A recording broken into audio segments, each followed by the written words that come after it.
Alright, I want to do the unboxing of the AutoFix IM1 key programmer / scanner. Alright, so this is how it comes. Comes with the sleeve on it. I'm going to go ahead and take that off. So I try to do this one-handed here. One dresser. Alright, so comes in this nice hard plastic case.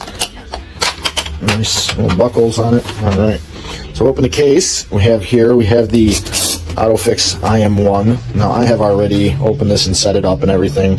Made sure it's all charged. Get that booted up here in a second. It comes with the looks like the key base. You stick the keys in there to do it, program them. It comes with a wireless dongle. There's a couple of little attachments. It looks like maybe for additional key programming, maybe module programming. Kind of neat. We got on this side, we have more adapters and stuff. I believe these will go into the top of the device. There's a port on here where you can add any attachments and whatnot. And there's some more cords and whatnot with it. All in all, pretty well equipped kit.